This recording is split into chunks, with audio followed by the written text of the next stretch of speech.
कहूँगा, रोशन होते हैं जमाने उन चिरागों से, रोशन होते हैं जमाने उन चिरागों से जो तूफानों में भी कभी बुझा नहीं करते।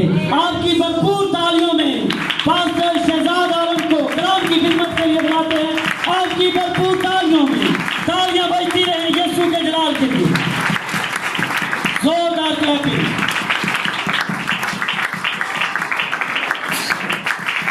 हालेलुया, खुदावंद के जलाल के लिए तारीफ है। पीछे भी बताएं तारीफ।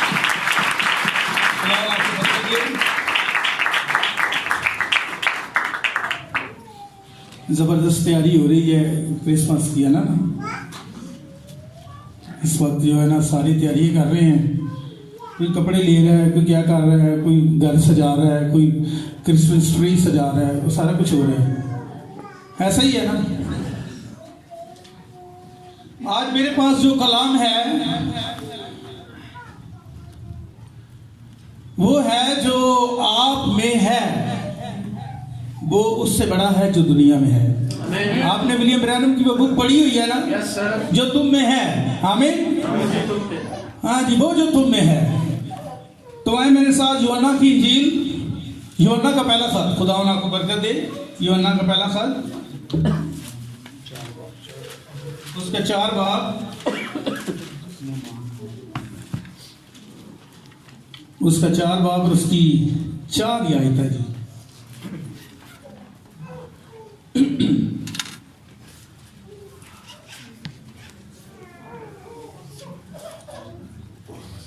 कोई भी बुलंद आवाज के साथ पढ़ी। बच्चों, तुम खुदा से हो और उन पर गालिब आगे हो, क्योंकि जो तुम में है वो उससे बड़ा है जो दुनिया में है। आमीन आमीन। बेटियों में से कोई पढ़े जी। बच्चों, तुम खुदा से हो जी और उन पर गालिब आगे हो, क्योंकि जो तुम में है वो उससे बड़ा है जो दुनिया में है। सब कहें आमीन। आए अपनी आंखें बंद करें, हम दुआ करते हैं। खुदावंद जलाली आसमानी बाप पिता, जबकि जलाली आसमानी बाप आपने मुझ पर फजल किया है जलाली आसमानी बाप, मैं सबसे पहले आपकी शुक्रगुजारी करता हूं जलाली आसमानी बाप, इस बात के लिए जलाली आसमानी बाप कि आपने इस लायक समझा जलाली आसमानी बाप, इस लायक किया है जलाली आसमानी बाप। और खुदावंद ये आपकी शुक्रगुजारी करता हूं कि आपने मुझे यहां भेजा। अब जलाली आसमानी बाप मैं वही बात करूं जलाली आसमानी बाप जो आपने मुझे जलाली आसमानी बाप जो सिखाई है जलाली आसमानी बाप, आपने जो मेरे अंदर रखी है बात जलाली आसमानी बाप, वही बयान हो जलाली आसमानी बाप। मैं चाहता हूं जलाली आसमानी बाप, आई खुदावंद जलाली आसमानी बाप, इल्तिजा करता हूं जलाली आसमानी बाप, आई एक एक जान के लिए दुआ करता हूं।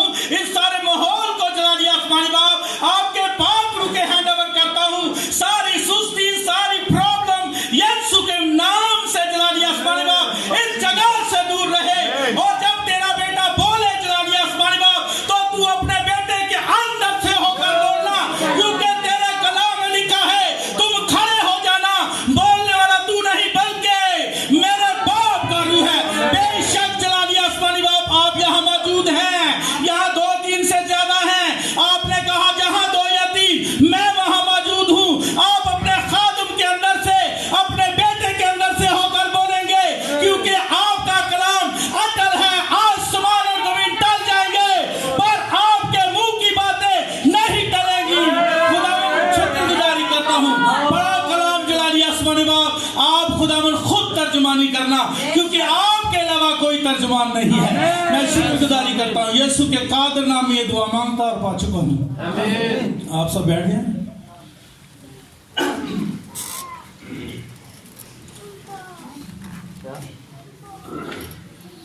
संडे चर्च को मेरा मैसेज था, 25 दिसंबर में मैं बात कर रहा था चर्च में। अभी के जो आई नहीं है, आज मंडे है, मैंने संडे को मैसेज दिया। फिर आज जो मेरे पास मैसेज है वो ये नहीं है, पर मैंने चाहा इस पे बात की जाए। आमीन। अब मैं आपको एक बात बताना चाहता हूं। बहुत सारे लोग ये समझते हैं, बहुत सारी कलीसियां ये समझती हैं कि हम यीशु मसीह की पैदाइश को सेलिब्रेट करते नहीं मानते। ये समझते हैं, काफी लोग समझते हैं। अगर यीशु मसीह की पैदाइश के बारे में बात की जाए तो ये वाज़िह है, पूरा कलाम भरा पड़ा है। यशायाह ने, पुराने नबियों ने कहा कि एक कुंवारी हामला होगी। यीशु मसीह के बारे में बताया कि वो आएगा, और शागिर्दों ने भी, जो 12 रसूल थे, उन्होंने भी बताया कि वो आया था और उसने काम किया। वो कुंवारी से पैदा हुआ था, इसमें कोई शक नहीं है। मजूसियों ने उसका सितारा देखा, नबियों ने गवाही दी, बहुत सारे, पूरी बाइबल, अगर एक एक लफ्ज को देखा जाए पूरी बाइबल में, तो एक एक लफ्ज जो है वो यीशु मसीह की शान को बयान करता है। वो बेशक पैदा हुआ था, मुजस्सम हुआ था, फरिश्तों ने भी इसकी गवाही दी है, फरिश्तों ने भी दी है, वो पैदा हुआ था। अब ये मेरा टॉपिक नहीं है, ये मेरा टॉपिक कतन नहीं है, मैं किसी और टॉपिक के साथ आया हूं। आमीन। हम जानते हैं कितने हैं यहां जो ये कहते हैं कि वाकई यीशु मसीह मुजस्सम होकर आया था। अपने हाथ खड़े करें, हम दोनों हाथ खड़े करेंगे, क्यों कि वाकई ये बात सच है। बहुत सारे नबियों की पेशेंगोई पूरी हो गई, खुदावंद का जलाल ज़ाहिर हुआ। वो एक चरनी में आया, कहां आया? एक चरनी में, बैतलहम में, छोटा सा कस्बा था, वो छोटा सा कस्बा।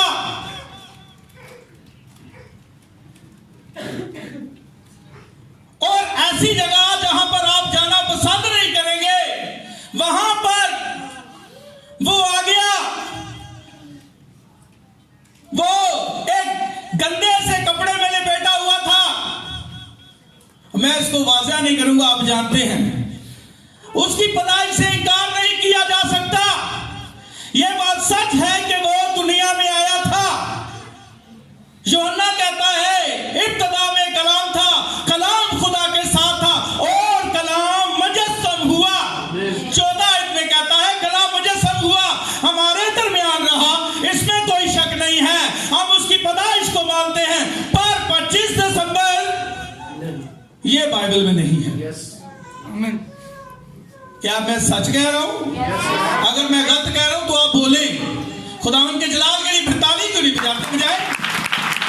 हालेलुया। कलाम में लिखा है सच्चाई को कबूल करो तो सच्चाई तुम्हें आजाद करेगी। कितने हैं जो आज आजाद होना चाहते हैं? हालेलुया।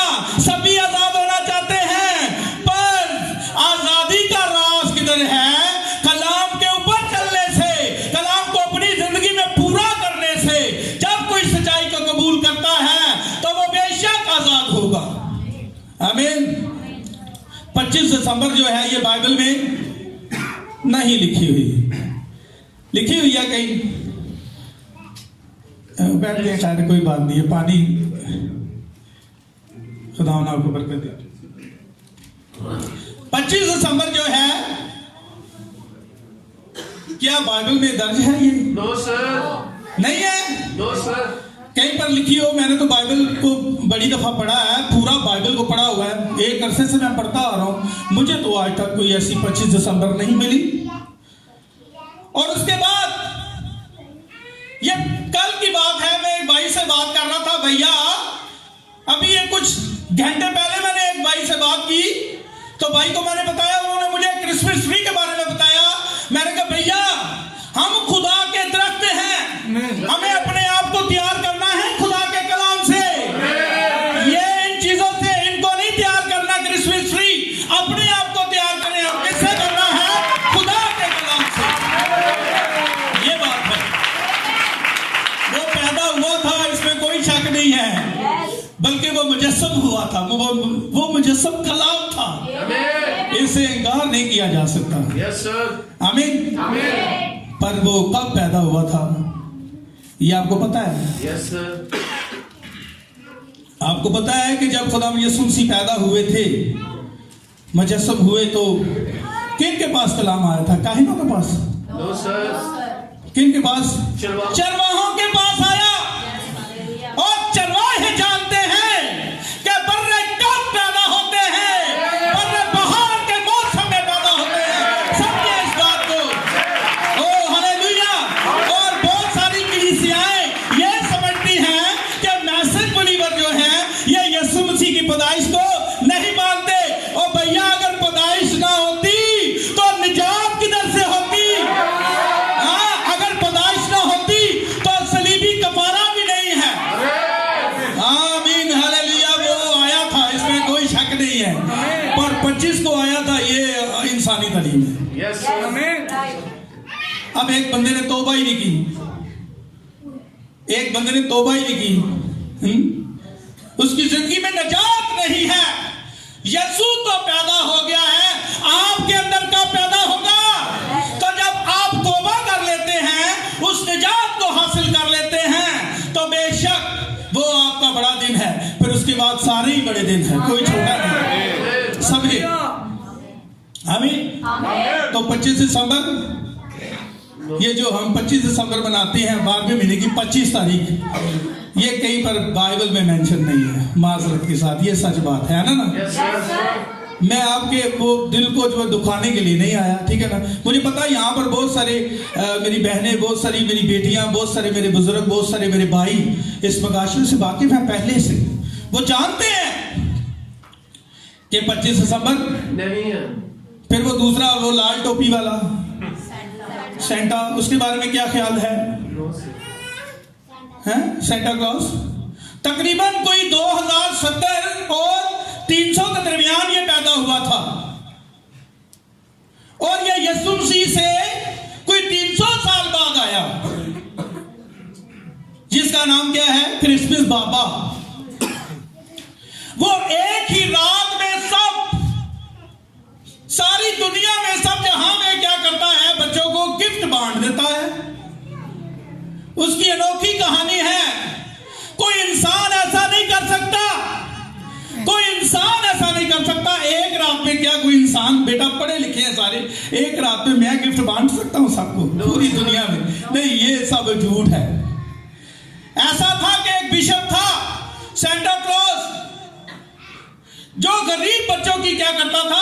मदद किया करता था। ऐसा है, ऐसा है, ऐसा एक शख्स गुजरा है, पर इसको यीशु मसीह की पैदाइश के साथ जोड़ दिया है। ये बात ठीक नहीं है, ये बात सही नहीं है। तो हम जानते हैं कि यीशु मसीह दुनिया में आए थे, मुजस्सम हुए थे, उन्होंने अंधों को आंखें दी, लंगड़ों को चलाया। उसके बाद यूहन्ना जो है यीशु मसीह का शागिर्द, शागिर्दों में सबसे छोटा, वो गवाही देता है।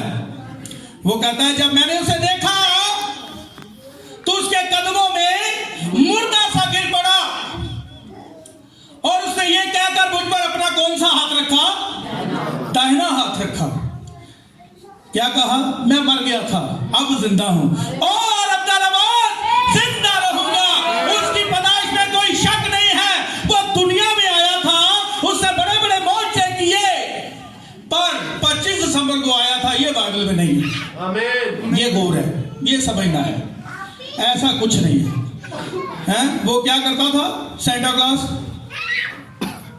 वो लोगों के घरों में जाता और क्या करता? गिफ्ट रख देता। जो बच्चे सो जाते थे, घर वाले सो जाते थे, तो जब जिस घर में बच्चे नहीं सोते थे वहां वो गिफ्ट नहीं रखता था। क्यों? क्योंकि वो ये चाहता था कि लोग मुझे ना देखे ना जाने कि मैं क्या कर रहा हूं। तो समझे, ये ठीक नहीं। अगर आप तारीख पढ़ें तो तारीख में, हिस्ट्री में आपको ये बातें मिलेंगी। अब एक गरीब सा शख्स था जिसकी 3 बेटियां थी। कितनी थी? अभी ये मेरा मैसेज नहीं है, मैं थोड़ा सा चाहता हूं कि इस पे बात करें। इजाजत है मुझे?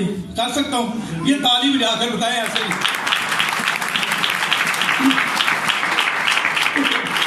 एक गरीब शख्स था, उसकी 3 बेटियां थी, वो शादी नहीं कर सकता था बच्चों की, तीनों बेटियों की। अब क्या हुआ?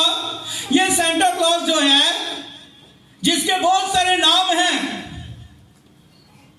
ये आया उन बच्चियों के घर में आया। सबसे बड़ी जो बच्ची थी उसके मोजे में यानी सॉक्स में वो सोने के सिक्के डाल गया और ऐसे ही उसने तीनों बच्चियों के साथ 3 दिन में किया। समझे? तो आज तक यूरोप में हर जगह में आपने देखा होगा कि वो क्रिसमस ट्री के नीचे, कभी कभी क्रिसमस ट्री के ऊपर भी मैंने वो सॉक्स देखा है, कभी कभी नीचे भी पड़ा होता है। पर पीछे बात क्या है, कोई सेंटा क्लॉज आएगा और वो इसमें क्या डालेगा? सिक्के डालेगा। अभी तक आपको कभी सिक्के मिले? नहीं, कभी नहीं मिले। ठीक है, नहीं, झूठ है ये सारा। ठीक है ना? तो हम क्या कहते हैं बच्चों को, अभी भी यूरोप में ऐसा होता है जब बच्चे सो जाते हैं तो खुद ही माँ बाप जो हैं वो इस रीत को निभाते हैं, इस रस्म को आगे लेकर चल रहे हैं। अब क्रिसमस बाबा तो नहीं है, अब हमारे लोग खुद क्रिसमस बाबा बन गए हैं। तो वो क्या करते हैं, एक वो बच्चे के लिए गिफ्ट लेते हैं बाजार से और रात को कहाँ रख देते हैं? बच्चे के तकिए के पास। सुबह जब बच्चा उठता है तो उसको ये नहीं बताते कि हमने रखा है, उसको बताते हैं कि कौन रख गया है? सेंटा क्लॉज रख गया है। कभी कभी बच्चे का दांत टूट जाए तो दांत को नीचे रख देते हैं, माँ खुद ही पैसे रखते हैं। आप क्या सिखा रहे हैं अपने बच्चों को? झूठ। आप अपने बच्चों को क्या सिखा रहे हैं? झूठ सिखा रहे हैं। तो वो क्या बनेंगे बड़े होके? वो झूठे ही बनेंगे ना। खादम कहां से बन सकते हैं? सच बताएं बच्चों को। क्या बताएं? सच बताएं। और सच क्या है? खुदा का जिंदा कलाम, और कलाम भी है सच बताना। एक बार फिर कोई भी अरुण भाई पढ़ दे योना का पहला खत, उसका 4 बाब और उसकी 4 आयत से। बच्चों, तुम खुदा से हो और उन पर गालिब आ गए हो, क्योंकि जो तुम में है वो उससे बड़ा है जो दुनिया में है। हालेलुया। अब यहाँ कलाम में लिखा है जो तुम में है। किस में है? जो तुम में है। आज का टॉपिक जो है वो यही है, जो तुम में है वो उससे बड़ा है जो किधर है? जो दुनिया में है। अब हमने देखना है कि हम में क्या है जो बड़ा है। जो तुम में है, ऐ बच्चों, तुम उस पर क्या आ गए हो? गालिब आ गए हो। और आगे लिखा है जो तुम में है वो उससे बड़ा है जो दुनिया में है। अब देखना यह है कि हम में क्या है जो बड़ा है। हम में क्या है जो बड़ा है। मेरे पास बहुत सारी डिग्रियां तो नहीं है, मैं बहुत ज्यादा पढ़ा लिखा भी नहीं हूं। ठीक है ना?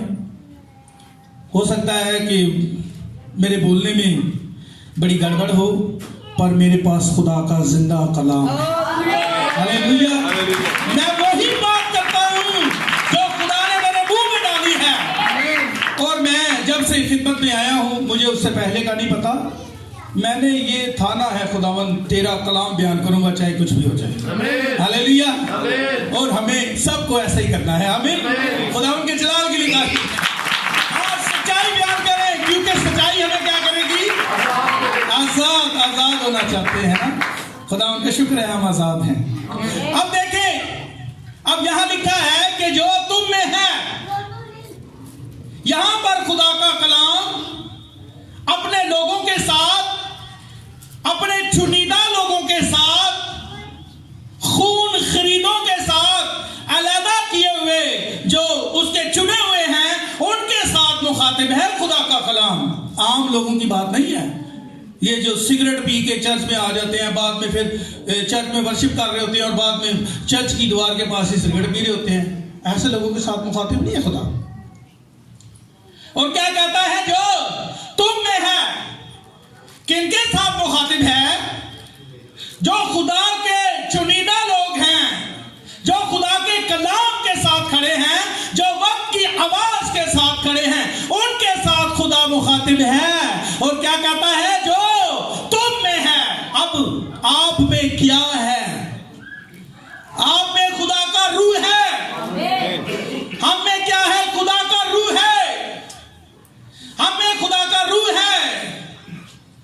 जो तुम में है वो क्या है? खुदा का रूह। और वो उससे बड़ा है जो दुनिया में है। अब दुनिया में क्या है? मुखालिफ मसीह। मुखालिफ मसीह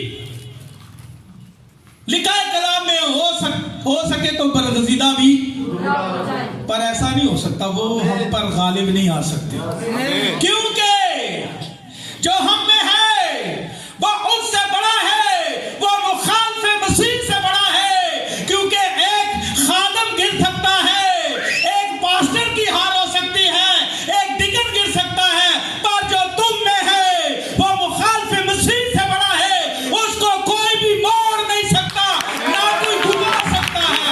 हमें परेशान होने की जरूरत नहीं है, हम गुमराह नहीं होंगे, क्योंकि जो हम में है वो उससे बड़ा है जो दुनिया में है। हालेलुया, ये बात सही है ना? आमीन। अब देखें,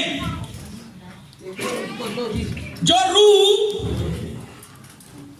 आपको पता है जो यीशु मसीह में था, वो क्या था?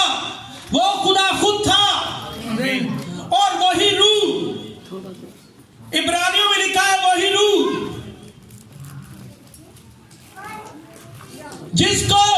जिसने यीशु मसीह को जलाया, यानी जिंदा किया, वही रूह, जिस रूह ने किसको जिंदा किया, जलाया? यीशु मसीह को। रोमियो में लिखा है, वही रूह आपको भी जिंदा करेगा, आपको भी जलाएगा। जो रूह यीशु के अंदर था,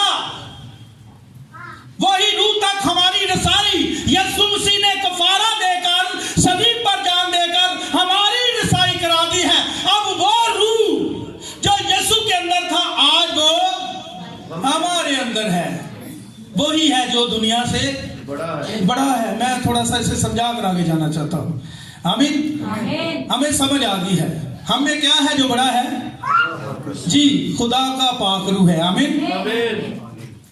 और जो दुनिया में है वो क्या है? मुखालिफ मसीह। मुखालिफ मसीह चुनिंदा लोगों का, खुदा के लोगों का, जिनके अंदर खुदा का रूह बसा हुआ है, उनका कुछ भी नहीं कर सकता। आमीन। क्योंकि जो आप में है वो मुखालिफ मसीह से बेशक बड़ा है, और उसी रूह को आज खुदा ने क्या किया है? हमारे अंदर उंडेल दिया है। वही रूह, पूरी रूह की मामूरी जो किसके अंदर थी, किसके अंदर सुकूनत करती थी? यीशु मसीह के अंदर। वही रूह आज हमारे अंदर उंडेल दिया है। हमें परेशान होने की जरूरत नहीं है, हमें परेशान होने की जरूरत नहीं है। हमें यह नहीं करना कि हम जो है दुनियादारी में खो जाए या दुनिया की बातों में लग जाए। हमें सिर्फ कलाम के साथ खड़ा होना है। हमें डरना नहीं है मुखालिफत से, हमें किसी चीज से नहीं डरना। कलीसिया भाग जाएगी, ये हो जाएगा, कुछ भी हो जाए, आपका कोई भी कुछ नहीं कर सकता। आपके साथ खुदावंद है, क्योंकि जो आप में है वो मुखालिफ मसीह से, और जो दुनिया में है उससे बड़ा है। हमें परेशान होने की जरूरत नहीं है। अब देखिए, यीशु मसीह जब दुनिया में आए, इससे कोई इनकार ही नहीं कर सकता। यीशु मसीह आया था, उसकी पैदाइश हुई थी। आमीन। और जब वो दुनिया में आए, यीशु मसीह हमारा नजात दहिंदा, और एक दिन शागिर्दों के साथ कश्ती में सफर में थे, और लिखा है कलाम में कि यीशु सो गए थे। अब वो कामिल इंसान भी था और कामिल खुदा भी था। वो कामिल जो सो जाता है वो कामिल इंसान है, पर जो ये कहता है, जो तूफान को डांटता है थम जाओ, और तूफान थम जाते हैं, वो कामिल खुदा है जो इंसानी लबों से बोलता है। हालेलुया, ये बात है। अब क्या हुआ? यीशु सोया हुआ था, शागिर्दों ने उसे जगाया। अब तूफान था। क्या था? हम जानते हैं पानी, हवा, सब कुछ किसने बनाया है? ये खालिक ने बनाया है, खुदा ने बनाया। आमीन। ये खुदा की तख्लीक है, ये फितरत है, ये अपने खालिक की बात मानती है, किसी इंसान की नहीं। अब शैतान इस पानी में, हवा में आ गया, करने के लिए वो ऐसा ही करता है। जब किसी इंसान के अंदर आ जाए ना तो फिर बहुत जरा मुश्किल पैदा होती है, फिर तेरा चर्च में भी बड़ी मुश्किल पैदा होती है। कई लोग, ठीक है ना, पास्टर के खिलाफ ही खड़े हो जाते हैं, ठीक है ना, एक अलहदा से कुछ और ही टीम बना लेते हैं छोटी सी। जब भी आपने कुछ भी करना है पास्टर से पूछे। किससे पूछे? नहीं, हम खुद करेंगे, पास्टर से नहीं पूछना। नहीं, ये तरीकाकार कलाम का नहीं है, पास्टर से पूछे, पास्टर से इंतजार करें, वो आपको बताएगा। मूसा इंतजार करता था खुदा का, खुदा ने मूसा को खड़ा किया खिदमत के लिए। वहां कोई और भी था जो खड़ा हो गया, उसने कहा तू वो कल्ले ही है जिसके साथ खुदा बात करता है, हम भी उसके हैं, हम भी उसके खादम हैं, खुदा हमारे साथ बात करता है। मूसा ने ये सारा सीन देखा और उसने अपनी गर्दन फेर दी। उससे कहा खुदावन ये क्या है? खुदा ने कहा सैड हो, इन्हें को लैदा हो जा। तो खुदा ने उन्होंने की किया, गरक कर देता। तो लिहाजा हमें क्या करना है? खादम को देखे, उसके पास खुदा का कलाम है। खुदा हर दौर में एक ही बंदा खड़ा करता है। हमें ये बात ठीक है। बाकी सबको चाहिए कि जो खादम के वसीले कलाम बयान होता है उसके मुताबिक चले और उसे सुने। ये है तरतीब। ऐसा नहीं है खुदा एक टाइम में 2 खादम खड़ा कर देगा, नहीं, एक ही खादम बस। आमीन। बाकी सारी कलीसिया को क्या चाहिए? खादम की सुने। आमीन। कलाम में लिखा है जो मेरे भेजने वाले को कबूल करता है तो खुदा को ऐसा बेटा चाहिए जिसके वसीले वो काम करे।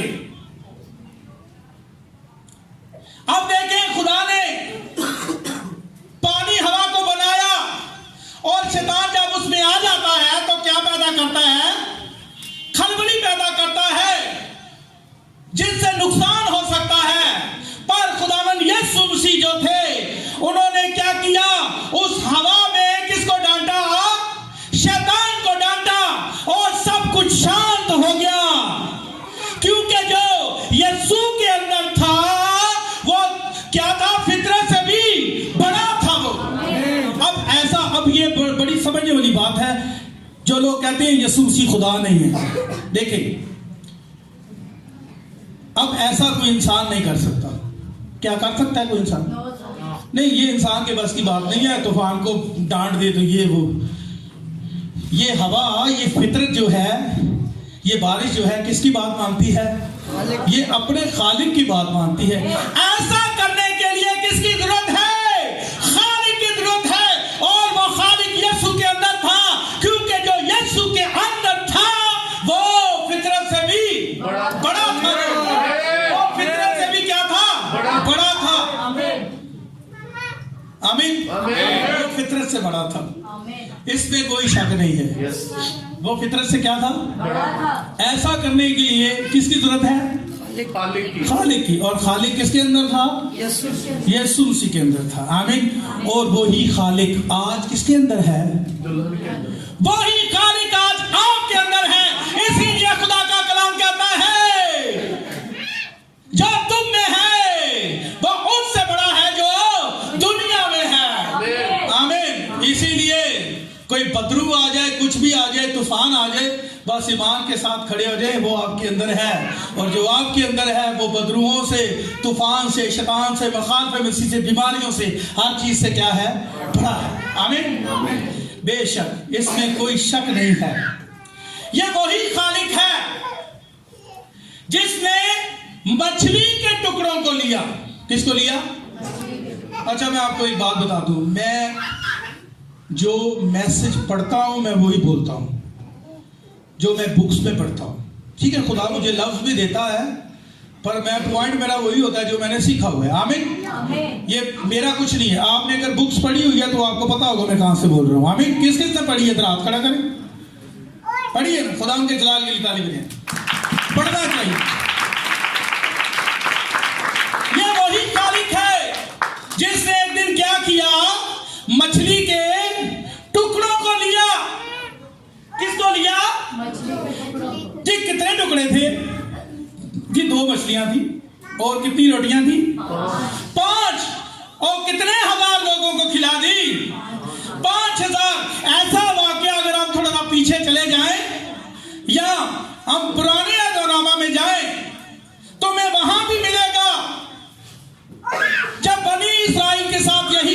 काम कर रहा था।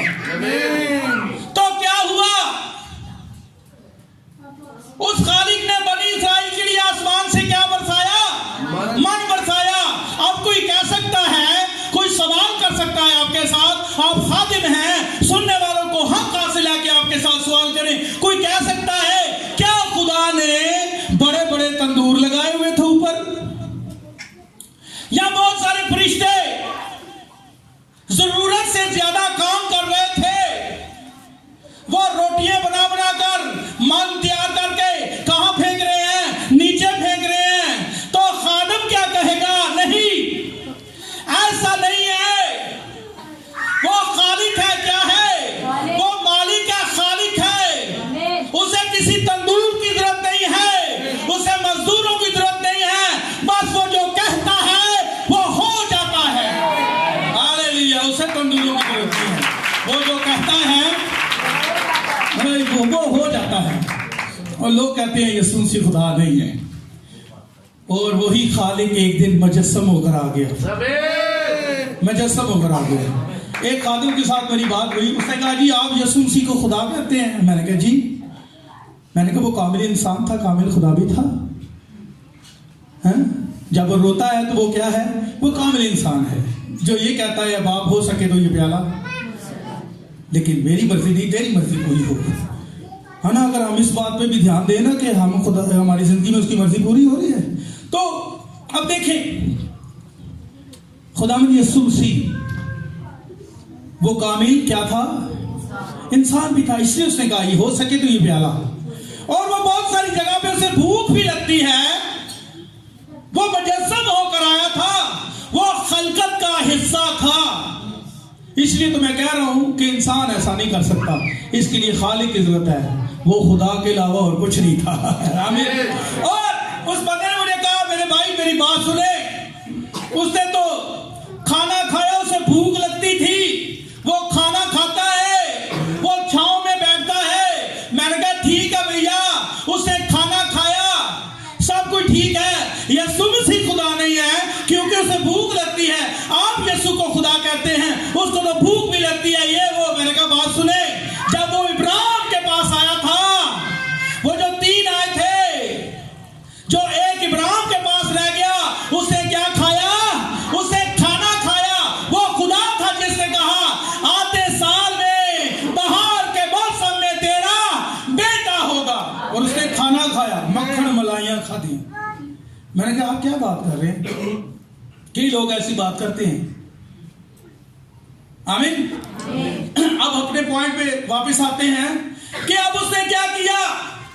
वही खालिक, वही मालिक जो बड़े बड़े मौजज़े करता है, मन बरसाता है आसमान से अपने लोगों के लिए, वही खालिक मुजस्सम होकर आ गया, मुजस्सम होकर आ गया हमारे दरमियान। और एक दिन उस खालिक ने क्या किया? 2 मछलियों को लिया और 5 रोटियों को लिया, और कितने हजार लोगों को खिला दिया खाना? 5000 को खिलाया खाना, 5000 को खाना खिला दिया। ऐसे यीशु मसीह, अब देखें ये एक बड़ी जबरदस्त बात है कि उसके पास जो वो जो मछलियां बांट रहा था ना, उस वक्त जो बांटी जा रही थी मछलियां, जो 2 से बहुत ज्यादा हो गई, वो कच्ची मछलियां नहीं थी, पक्की हुई थी। आमीन। तो देखें, वहां पर कोई पका नहीं रहा था, वहां पर बहुत सारा आटा नहीं नाज़िल हो गया था कि उन्होंने जो लोग खाने वाले थे उन्होंने रोटियां बनाई, ऐसा कुछ नहीं था। वो जो कहता है हो जाता है, क्योंकि वो खालिक है जो यीशु के अंदर था। वो फितरत से भी बड़ा था, फितरत उसकी बात मानती है। आमीन। फितरत उसकी बात मानती है। यीशु मसीह क्या था? खुदा था। आमीन। उसकी पैदाइश में कोई शक नहीं है, इसमें कोई शक नहीं है। पर जो यीशु के अंदर था वो उससे बड़ा था जो दुनिया में है, और जो यीशु में था वो फितरत से भी बड़ा है। और जो यीशु में है वो क्या था? वो खालिक है, वो मालिक है। वही खालिक और मालिक आज किसके अंदर है? आज दुल्हन के अंदर है। ये कोई देखे मालिक आज किसके अंदर है? ये कोई छोटी बात है कि खुदा आपके साथ है, पर ऐसे लोगों कैसे लोगों के साथ है? कैसे लोगों के साथ है जरा बताएंगे? कैसे लोग हैं वो जिनके अंदर आज वो रूह है? कैसे है? अभी मैं पूछूं कितने लोग हैं जो खुदा के रूह से मामूर हैं, तो पूरा चर्च ही हाथ खड़ा कर देगा। पूरा भाई आपको बताने की जरूरत नहीं है, आपके कांटे ये जेवर बताते हैं कि आपके अंदर पाक रूह नहीं है। आपका मेकअप बताएगा, आपको बोलने की जरूरत नहीं है। आपका चाल चलन, आपका बनाऊ श्रृंगार चिल्ला चिल्लाकर आपसे ज्यादा बुलंद बोलता है। हाँ, हमें पता है किधर पाकरू है किधर नहीं है।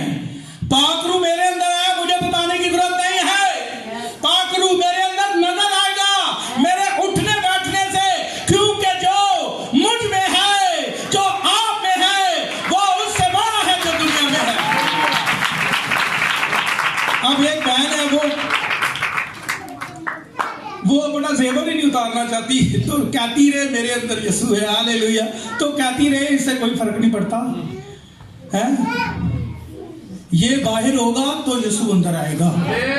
आमीन। उसने क्या कहा? देख मैं दरवाजे पर खड़ा हुआ खटखटाता हूं, तो वो अंदर आ सकता है ना। कुछ आपने भी करना है। आपने क्या करना है? दरवाजा।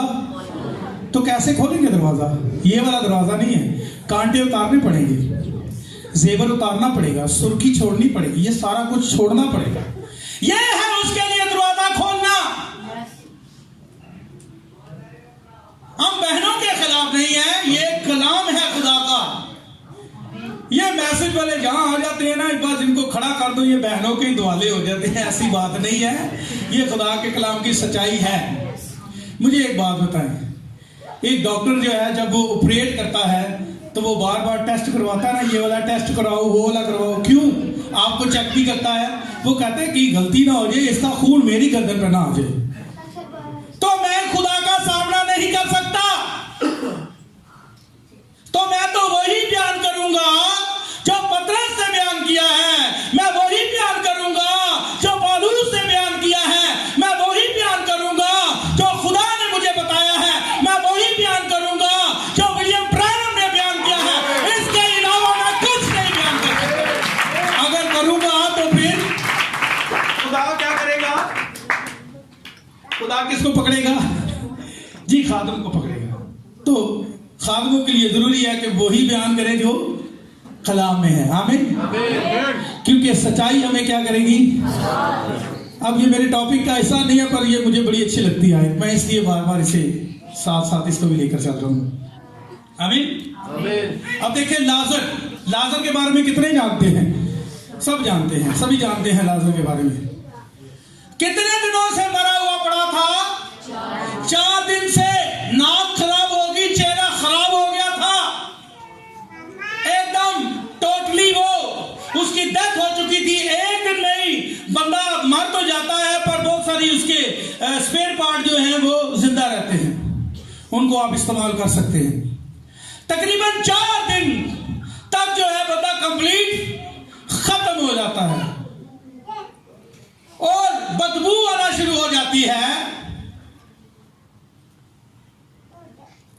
क्योंकि उसका नाक सड़ गया। खुदा के खादम बताते हैं चेहरा भी खराब हो गया था। तो क्या हुआ? वो जो खालिक है, वो जो हमारा मालिक है, उसने क्या कहा? ऐ लाजर बाहर आ जा। और बाहर लाजर उसकी आवाज सुनकर बाहर आ गया। वो मुर्दा नहीं रहा, वो जिंदा हो गया, क्योंकि हमारा खालिक जो है वो मौत से भी बड़ा है।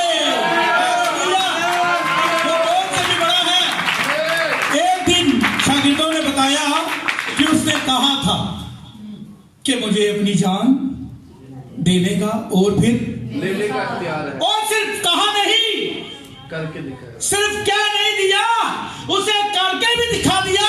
क्योंकि जो मेरा खालिक है, जिस पर मैं ईमान रखता हूं, जो मेरा दुल्हा है, मेरा कफारा देने वाला है, वो मौत से भी बड़ा है। मौत से कहा मेरे पास है। आमीन। डरने की जरूरत नहीं, आमीन।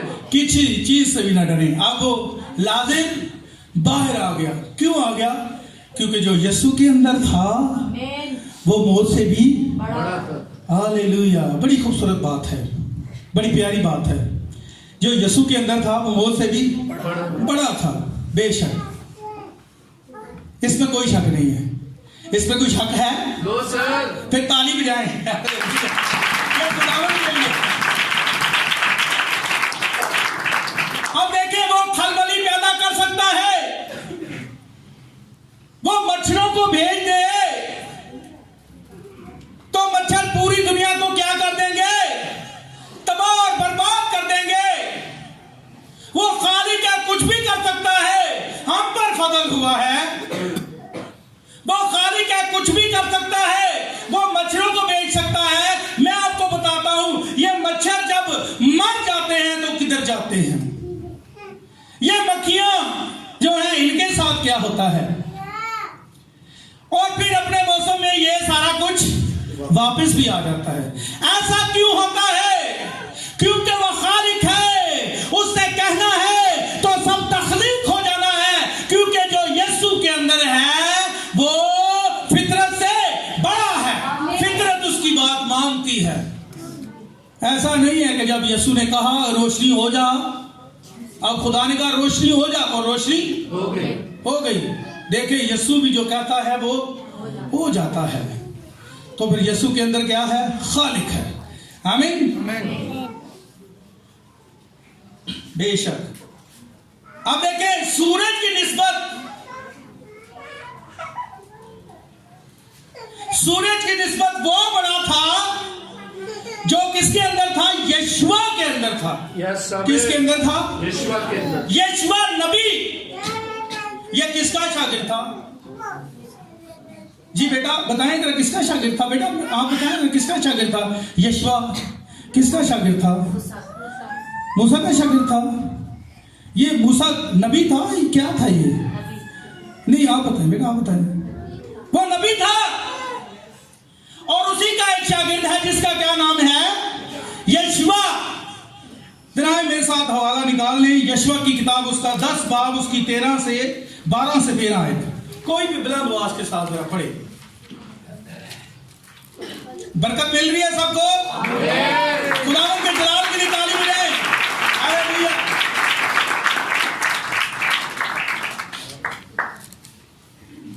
जी, यशवा 10 बाब, उसकी 12 से 13 आयत तक। और उस दिन जब खुदावन ने अमूरियों को बनी इसराइल के काबू में कर दिया, यशवा ने खुदावन के हजूर बनी इसराइल के सामने यह कहा, ऐ सूरज तू जब ऊन पर और ऐ चांद तू वादिये अयालून में ठहरा रहे।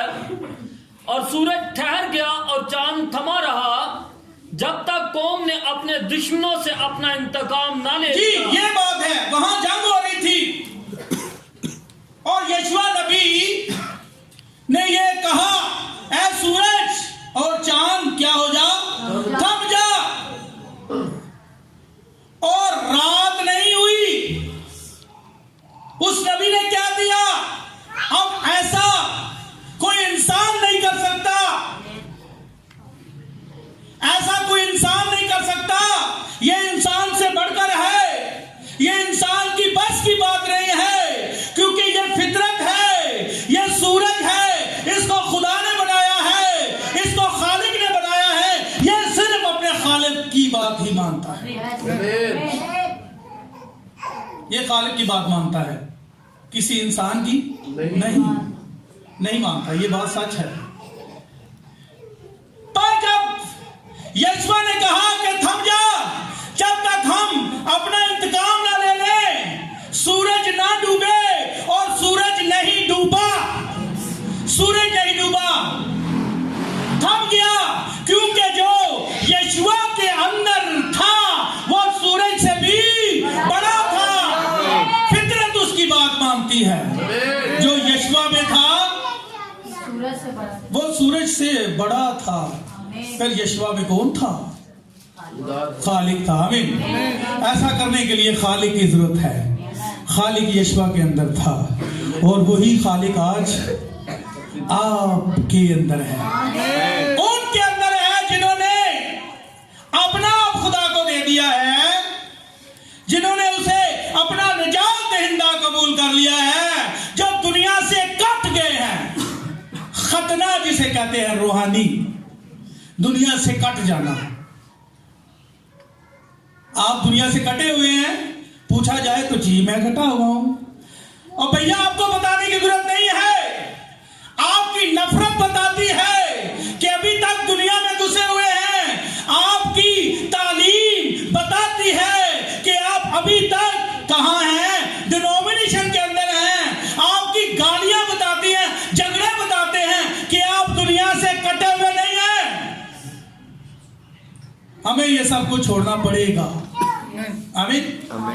अब मैं आपकी बात नहीं कर रहा, हम सब तो खुदा उनका शुक्र है, अपने लिए ताली बजाएं। आप तो खुदा के चुनिंदा लोग हैं, मैं उनके लिए बात कर रहा हूं जो अभी तक तंजीमों में घुसे हुए हैं या ऐसी हरकतें कर रहे हैं जिनसे पाक रूह क्या होता है, रंजीदा होता है। तो उनसे पूछा जाए आप दुनिया से कटे हुए हैं? जी हम कटे हुए हैं। जी हम कटे हुए हैं। तो हमें पता है वो दूसरी तंजीमों में जाकर उनके साथ अपने मैसेज को भूल जाते हैं कि क्या बयान करना था। अपनी कलीसिया में तो ठीक है, बाहर शायद जाकर डरते हैं। तो फिर समझें कि अभी तक कटे हुए नहीं हैं, अभी तक। और खुदा के कलाम में लिखा है मुकाशफ की किताब में, उनमें से निकल आओ। और जो उनमें से निकले हुए हैं, जो दुरुस्त कलाम पर खड़े हैं, जो वक्त की आवाज के साथ खड़े हैं, उनके अंदर वो रूह है जो फितरत से भी, हर बीमारी से, मौत से और सूरज से, हर चीज से क्या है, बड़ा है। तब वो आपके अंदर है। ऐसा नहीं, हर किसी के लिए ये बात नहीं है। जो आप में है वो उससे बड़ा है जो दुनिया में है। आमीन। ऐसा ही है। Yes sir. बेशक खुदा आपको बरकत दे। अब सूरज की निस्बत जो यशवा में था वो सूरज से क्या था, बड़ा था। हम ये बात कर रहे थे, वो सूरज से बड़ा था। जो यशवा के अंदर था वो खालिक था, और खालिक फितरत से बड़ा है। क्योंकि जब खुदा ने सूरज को बनाया और कहा यही रुका रहे, ये अपनी मर्जी पर नहीं चलता, ये खालिक की मर्जी पर चलता है। पर जो यशवा के अंदर था वो फितरत से भी बड़ा था। वो बड़ा था, वो आज आपके अंदर है। आमीन आमीन हालेलुया। वो जो मूसा के अंदर था, किसके अंदर था? देखिए बड़ा जबरदस्त नबी है ये। वो जो मूसा के अंदर था वो मिस्र से क्या था, वो बड़ा था। किससे बड़ा था? वो मिस्र से बड़ा था। हालांकि मिस्री कौम जो है बहुत सारी कौमों को मार के उन पर गालिब आ चुकी थी। बहुत सारे शहरों को, बहुत सारी कौमों को उन्होंने क्या कर लिया था, उस वक्त तक फतह कर लिया था। बड़ी दहशत थी उनकी। पर जो मूसा के अंदर था वो मिस्र से बड़ा था। आपको पता है कि एक दिन मूसा जो है जब उस झाड़ी के पास था जिसमें आग लगी थी और वो झाड़ी भस्म नहीं होती थी, वो देखने के लिए कतरा कर आगे बढ़ा। तो खुदा ने क्या कहा है, मूसा अपनी जूती यही उतार दे, क्योंकि जहां तू खड़ा है वो जगह पाक है, वो जगह। और खुदा ने कहा कि जा, मैंने अपने लोगों का रोना देखा है, रोने की आवाज सुनी है, मैंने उनकी दुआओं को सुना है, अब मैं उनके लिए उतरा हूं, लिहाजा तू जा और मेरी कौम को मिस्र में जो फंसी हुई है उसको वहां से निकाल। कितने बंदे? खुदा इतनी बड़ी कौम को मारने के लिए, लड़ने के लिए कौन जा रहा है? अकेला मूसा। साहब लगाएंगे, वन आर्मी। एक बंदा जाता है और कहता है खुदावंद यूं फरमाता है, आमीन। डरता नहीं है, किसी बात का खौफ नहीं है। हालांकि देखें, एक दिन ऐसा हुआ कि मूसा ने खुद से काम करने की कोशिश की। खुद से काम नहीं करना, खुद से काम करने की कोशिश की। क्या हुआ, एक बंदे को मार दिया तो वहां से भागना पड़ गया। भागना पड़ जाता है, थोड़े दिन का ही काम होता है, फिर भागना पड़ गया। बड़ी परेशानी सामने आ गई, भागना पड़ गया। पर जब खुदा ने भेजा तो मिस्रियों की, उनके सारे लश्कर को, उनके सारे घोड़ों को, सारी फौज को कहां डुबो दिया? पानी में डुबो दिया। तो पूछने वाला कोई नहीं है, तो फिर जो मूसा के अंदर है वो वाकई मिस्र से बड़ा है। जब वो खुदा की मर्जी से गया तो क्या हुआ, एक पूरे लश्कर को मार दिया। इतनी दुनिया मार गई पानी के अंदर, पर पूछने वाला, ये बात है जब खुदा काम करता है ना आपके अंदर, तो फिर ऐसा ही होता है। हमें ये बात सच है। फिर खुदा साबित करेगा ना, मैं अपने खादिम के साथ हूं, ऐसे थोड़ी है। फिर खुदा साबित करता है, मैं अपने बेटे के साथ हूं।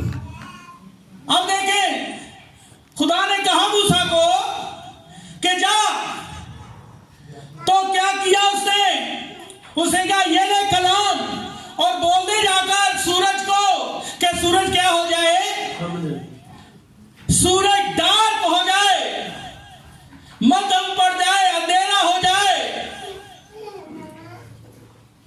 तो क्या हुआ, सूरज क्या हो गया था? हो गया था वो, उसने अपनी रोशनी नहीं दी। अब मूसा के कहने पे ऐसा हुआ था? नहीं, क्योंकि हम जानते हैं जो मूसा के अंदर था वो मिस्र से बड़ा था वो। अब एक दिन ऐसा हुआ कि खुदा ने कहा जा और जाकर ये मौजज़ा दिखा, तूने करना क्या है, तू उधर पहुंच, मैं क्या करूंगा, तेरे दिल में डालूंगा तूने क्या कहना है। और मूसा को खुदा ने कहा कि जमीन से मिट्टी उठाना और उसे हवा में उड़ा देना और ये कहना कि मच्छर आ जाए, मच्छर। वहां कोई मच्छर नहीं थे, शायद सर्दी का मौसम था। पर जब उसे कहा तो कुछ ही घंटों में या कुछ ही देर के बाद वहां ढेर लग गया मच्छरों का। क्यों हो गया ऐसा? क्योंकि जो मूसा के अंदर था वो फितरत से बड़ा था, वो मिस्र से बड़ा था।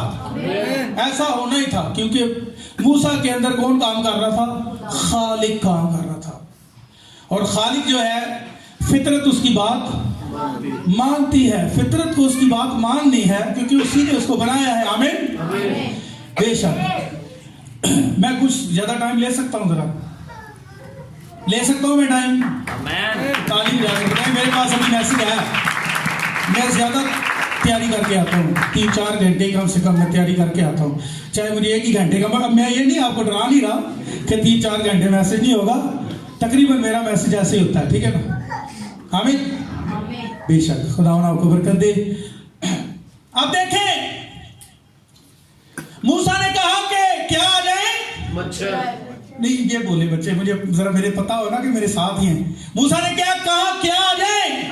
मच्छर आ जाए। और मच्छर आ गए थे, आ गए थे। क्यों आ गए? क्योंकि जो मूसा के अंदर था वो फितरत से बड़ा था। ऐसा होना था। एक दिन ऐसा हुआ कि मूसा ने खुदा के कहने के मुताबिक कहा कि क्या आ जाए? मेंढक आ जाए। क्या आ जाए? जिनको पंजाबी डड्डू भी कहते हैं, मेंढक आ जाए। और वहां बम्बार लग गया, ऐसे बदबू हो गई। ऐसा क्यों हुआ था? क्योंकि खालिक जो था वो इंसानी लबों से बोल रहा था। वो खालिक जो है, जो हर चीज का खालिक है, हर चीज का मालिक है, जो कहता है हो जाता है, वो मूसा के अंदर था। क्योंकि जो मूसा के अंदर था वो फितरत से और मिस्र से भी बड़ा था। बेशक इसमें कोई शक नहीं है। एक दिन ऐसा हुआ कि आगे क्या था, समंदर था, बड़ा समंदर। अब आगे समंदर और पीछे क्या था, भी बच्चे बताएं क्या थी, फराउन की फौज। आप बताएं बहनों क्या था, आगे क्या था, समंदर था, बोले आगे समंदर और पीछे क्या था। अब खुदा का खादिम अपनी कौम को कहां से लेकर चला था, मिस्र से जब निकला तो बियाबान में था, तो आगे क्या था, बड़ा समंदर और पीछे क्या था, फिरौन की फौज। और जब मिस्रियों ने ये माजरा देखा, मिस्री कह रहा हूं खुदा आपको बरकत दे, जब इस्राएलियों ने ये देखा कि आगे समंदर है और पीछे और हम बीच में, उन्होंने कहा ये पास्टर ठीक नहीं है। ओहो वेरी सैड, ये पास्टर नहीं सही, मैंने तो फसवा देता है, ये पास्टर नहीं सही, ये जर्नल नहीं सही है। अब आगे क्या है, समंदर है और पीछे क्या है, फौज है। तूने यहां मरवा दिया हमें, क्या मिस्र में कब्रें ना थी कि जो तू हमें यहां मरवाने के लिए ले आया है। उन्होंने मूसा पे बुड़बुड़ाना शुरू कर दिया, उन्होंने कहा ये जर्नल सही नहीं है, ये पास्टर सही नहीं। कभी कभी ऐसा होता है कलीसियाओं में, पास्टर के सामने खड़े हो जाते हैं, आप यकीन माने ये ठीक बात नहीं है, कलाम के खिलाफ है बात। हमें ये सही बात है, कलाम में लिखा है कि खादम दो शन फिर तालीम जाए, ये बात।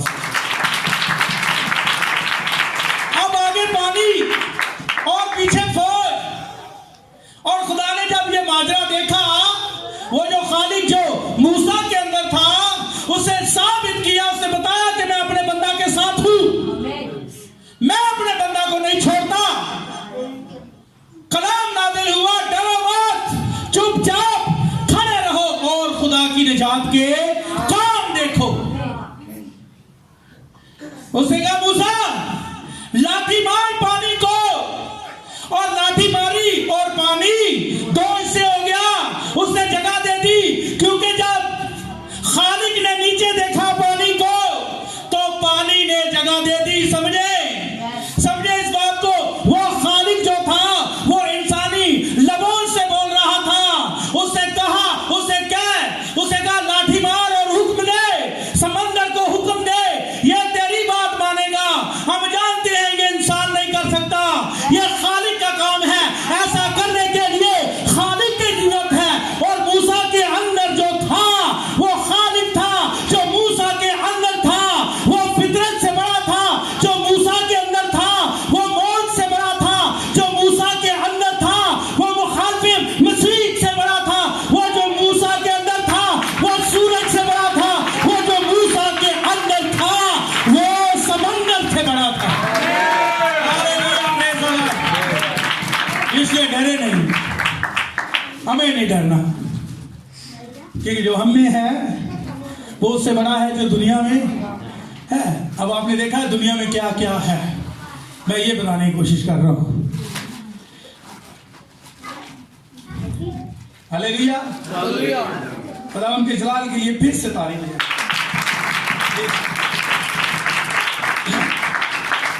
खुदा उनके लिए शुक्रगुजारी है यीशु। अब देखिए एक दिन ऐसा हुआ कि दानियल नबी, क्या नाम, दानियल नबी, बेटा जानते हैं दानियल नबी को, सब जानते हैं ना, ये बच्चे भी जानते हैं। इधर देखो जरा मेरी तरफ, बातें नहीं करनी, सुने। दानियल कौन था दानियल? ये एक नबी था। क्या था? ये एक नबी था। वहां फरमान जारी हो गया, यहां पर दानियल दिन में 3 दफा दुआ करता है, रूटीन के मुताबिक डेली ब्रेड है इसकी, जैसा कलाम में लिखा है। वहां पर फरमान जारी हो गया, कोई भी अपने खुदा की इबादत नहीं करेगा। जी जवाब देना है तो फिर पता चलेगा आप मेरे साथ हैं। आपने जवाब देना है, जवाब देंगे, बच्चियां देंगी जवाब, ताली बजाएं खुदा की जलाल की, बहनें जवाब देंगी, जोरदार ताली बजाएं।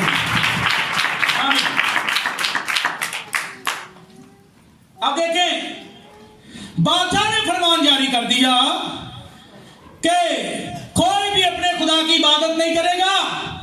हालांकि इसमें भी कुछ लोगों की बड़ी चालाकी थी, पर मेरा मैसेज कहीं और चला जाएगा, मैं अपने टॉपिक से हट जाऊंगा। मैं हटना नहीं चाहता टॉपिक से। फिर अच्छा, टॉपिक से जब हट जाती है ना तो फिर वो जो सुनने वाले हैं ना उनको समझ नहीं आती। हमेशा टॉपिक को लेकर चलना चाहिए। अब देखें, वहां फरमान जारी कर दिया बादशाह ने, दस्तावेज पर साइन कर दिया, ठीक है, जो भी इबादत करता हुआ पकड़ा गया उसको कहां डाला जाएगा? शेरों में, भूखे शेरों में डाल दिया जाएगा। लिहाज नहीं है भैया, अब बादशाह ने लिख दिया तो अब इसको कोई बदल नहीं सकता। अब बादशाह खुद भी कुछ नहीं कर सकता। उससे जो लिख दिया है या बोल दिया है अब वो उसे वापस नहीं ले सकता। फरमान जारी हो गया, बादशाह कुछ नहीं कर सकता, कोई भी कुछ नहीं कर सकता। अब ये भी सुन लिया था दानियल ने, दानियल को पता था ये फरमान जारी हो गया है, ये फैसला हो गया है, पर फिर भी अपने खुदा की इबादत करता रहा। वो एक खिड़की के सामने बैठकर हैकल की तरफ रुक करके क्या करता था? वहां पर कोई चर्च नहीं था, वहां पर कुछ नहीं था, पर खुदा दानियल के साथ था। अब क्या हुआ? वो खुदा का नबी जो उस वक्त खुदा के लोग असीरी में थे, दानियल भी वहां असीरी में था, बाबुल में। फरमान जारी हो गया, पर डरा नहीं डरा, मखालफत से नहीं डरा, यहां तक कि मौत से भी नहीं डरा, किसी चीज से नहीं डरा, करता रहा अपने खुदा की इबादत, और इबादत करता हुआ पकड़ा गया वो। अब जैसा फरमान जारी हुआ था वैसा ही होना था। दानियल को कहां डाल दिया? बच्चे बताएंगे कहां डाल दिया? इस बच्चे के लिए तालीम है। क्या नाम है आपका? जो हेल के लिए तालीम है, इन्होंने बताया, बच्चे बता रहे भूखे, वो क्या बच्चे बता रहे हैं शेरों के आगे, वो कह रहे हैं भूखे, और भूखे शेर थे, कई दिनों से भूखा रखा हुआ था शेरों को, कि जो नाफरमानी करेगा बादशाह के सामने खड़ा होगा, उसके हुक्म के खिलाफ चलेगा, उसके फरमान के खिलाफ चलेगा, उसके साथ ये अंजाम होगा। और शेरों को भूखा रखा गया। और क्या हुआ? दानियल को शेरों में डाल दिया था ना, डाल दिया। और जैसे ही दानियल को शेरों के आगे फेंक दिया गया और शेर भागे ताकि दानियल को खा जाए, पर किसी ने आकर शेरों को रोक दिया। अब जो रोकता है ना, जो रोकता है वो बड़ा है, कोई बड़ा ही रोक सकता है, ये छोटे का काम नहीं है। आमीन, बोल यसु आमीन। ये बेटे के लिए तालीम है, एक बार फिर। अब शेरों को रोक दिया, दानियल की तरफ बढ़ने से रोक दिया, क्योंकि दानियल का तवक्कुल जो है, उसका ईमान जो है, वो जिंदा खुदा पर है, वो जिंदा खुदा पर बिलीव करता है। जब वो पकड़ा गया ना, मैं आपको एक बात बताता हूं, एक ख्याल है, वो खिड़की आगे ऐसे बैठा हुआ था, आंखें बंद करके दुआ कर रहा होगा। उसने ये नहीं कहा बादशाह या नजूमियों को या उसके सिपाहियों को, ये मैं तो वैसे ही बैठा था, मैं तो वैसे ही, मैंने आंखें बंद की हुई थी, मैं कब दुआ कर रहा था? ऐसा कुछ नहीं है, मैं दुआ नहीं कर रहा था, मैंने वैसे ही आंखें बंद की थी। मैं दिन का थका हुआ यहां खिड़की में हवा ले रहा था, थोड़ा सांस उखड़ी हुई थी, इसलिए बैठा हुआ था। आपको गलतफहमी हुई है। पर उसने कहा नहीं, मैं अपने खुदा की इबादत करता था और कर रहा था और करता रहूंगा, मैं हटने वाला नहीं हूं। ये ईमानदार लोग, मैं हटने वाला कतई नहीं हूं। उसे ये नहीं कहा हुआ ये वो आगे पीछे नहीं। आज भी जब बहुत सारे हमारे खादम है, जब किसी और कलीसिया में जाते हैं तो दाएं बाएं मारते हैं, नहीं, सीधी कलाम की बात करें। आमीन, सीधी कलाम की बात करें, चाहे कुछ भी हो जाए, कलाम को बयान करें। पूछा जाएगा, पूछेगा खुदा, जरूर पूछेगा। आमीन, पूछेगा ना, फिर क्या करना है? सच्चाई बयान करनी है। आमीन, सच्चाई बतानी है। बच्चों को ये सेंटा क्लॉज के बारे में नहीं बताना, नहीं, ये कुछ नहीं है, ठीक है ना, इसका क्रिसमस के साथ ताल्लुक नहीं है। अब मौजों का क्या ताल्लुक है क्रिसमस के साथ? अंडों का क्या ताल्लुक है? मुझे तो समझ नहीं आती। ये अंडे कहां से आ गए, ट्री कहां से आ गया, पता नहीं कहां से आ गया। खुदा ने ऐसा कुछ नहीं सिखाया। अब दानियल के अंदर जो था, अब मैं आपको बताता हूं, खुदा के खादिम बताते हैं, बड़ी सुनने वाली बात है, आपका ध्यान चाहता हूं, आपको बरकत मिलेगी इस बात से। खुदा के खादिम बताते हैं कि जब खुदा ने शेरों को तख्लीक किया था, बनाया था, तो शेर क्या थे? इंसान के दोस्त थे। क्या थे? दोस्त थे, इंसान के ताबे थे। तो शेर की खुराक बताते हैं क्या थी? घास खाता था बैल की तरह। मकाशा की किताब में लिखा है 1000 साल बादशाही में शेर जो है वो क्या खाएगा? बैल की तरह घास खाएगा। कब? जब शैतान को 1000 साल के लिए कैद कर दिया जाएगा। अब शैतान है जो ऐसा करने पे जानवरों को, शेरों को मजबूर करता है। खुदा ने ऐसा, खुदा का कानून नहीं है कि शेर बकरी को खा जाए, ऐसा कुछ नहीं है। वो खालिक है, उसने इसलिए नहीं बनाया था इनको। अब जो शैतान है वो शेरों को ऐसा करने पे क्या करता है? मजबूर करता है। पर जो दानियल के अंदर है, वो जो शेरों के अंदर था, शैतान उससे बड़ा था जो दानियल के अंदर था। क्योंकि जो दानियल के अंदर है वो फितरत से, हर चीज से बड़ा है। Hallelujah, praise the Lord. वो बड़ा है। बेशक शेरों के मुंह बंद कर दिए, हमें बंद हो जाते हैं मुंह। आज भी शेरों के मुंह बंद होते हैं। वो यकसा है, आज भी ऐसा करता है। बस उसे ऐसे फर्जंदों की जरूरत है जो उसके कलाम के साथ खड़े हों, ताकि वो उनके अंदर मुजस्सम हो सके।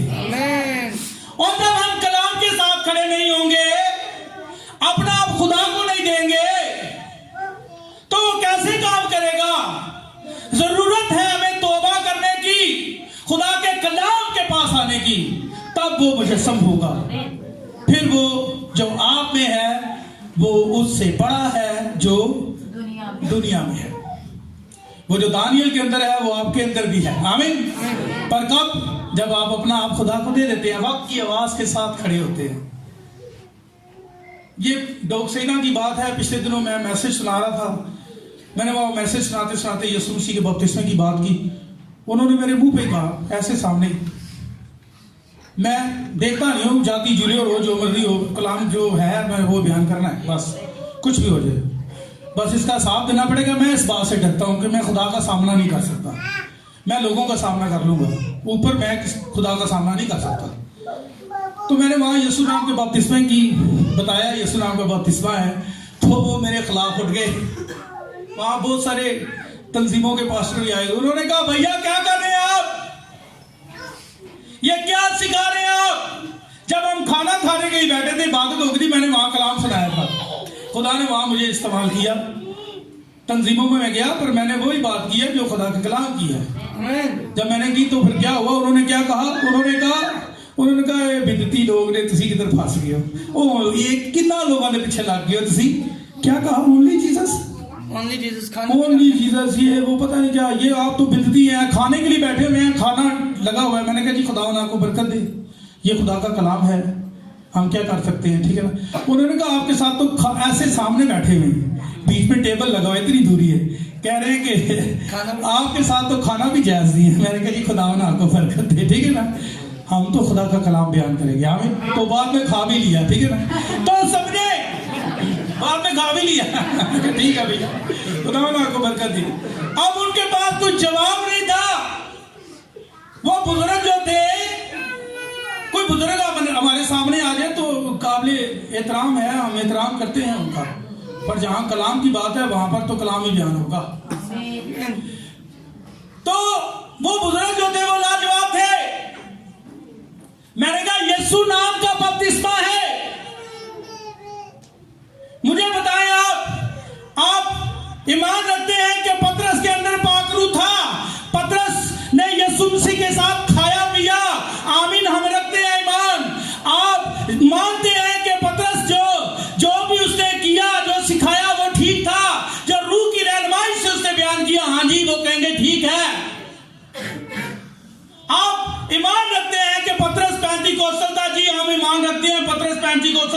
आप ही पेंटिकोस्टल अपने आप को कहते हैं, पर आपका रेवलेशन पतरस के साथ नहीं मिलता। पतरस ने तो यीशु नाम का बपतिस्मा दिया। ऐसी बहुत सारी बातें हैं। हम अपने टॉपिक से हट रहे हैं। अब देखें, वो जो हम में है वो क्या है? वो उससे बड़ा है जो दुनिया में है। आप थके तो नहीं हैं? खुदा उनके जलाल के लिए तालीम दें। आप थकने पर ये इसको कहते हैं खुदा के लोग जो थकते भी नहीं है। यकीन मानिए, ये नहीं थकते। मुझे पता आप थकेंगे। खुदा आपको बरकत दे।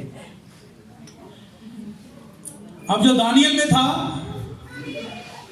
वो बड़ा था, फितरत से भी और शैतान से भी, हर चीज से बड़ा था। आमीन। और उसने क्या किया? शेरों के मुंह बंद कर दिए। बेशक खुदा शेरों के मुंह बंद करता है। मैं नहीं कर सकता, खुदा बंद कर सकता है। दानियल भी नहीं कर सकता था, पर खुदा कर सकता था। पर दानियल लगा रहा, कलाम के साथ खड़ा रहा, डरा नहीं, फिक्र नहीं करनी। सब छोड़ जाएंगे, आपको छोड़ जाएंगे, खुदा आपको नहीं छोड़ेगा। वो आपके साथ है। हालेलुया। वो नहीं छोड़ेगा। अब देखिए, वो बड़ा था जो इब्रानी बच्चों में था। ये इब्रानी बच्चे कौन हैं? जी, ये तालीम दें बेटी के लिए।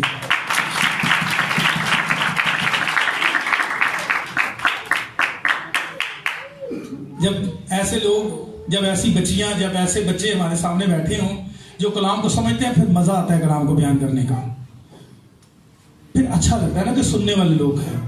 ये नहीं है कि जो समझने वाले नहीं है हम उनमें नहीं जाते, हम उनमें जाते हैं। खुदा उनके ज़हनों को खोले। हमारा काम है कलाम बयान करना, खुदा का काम है ज़हन खोलना। आमीन।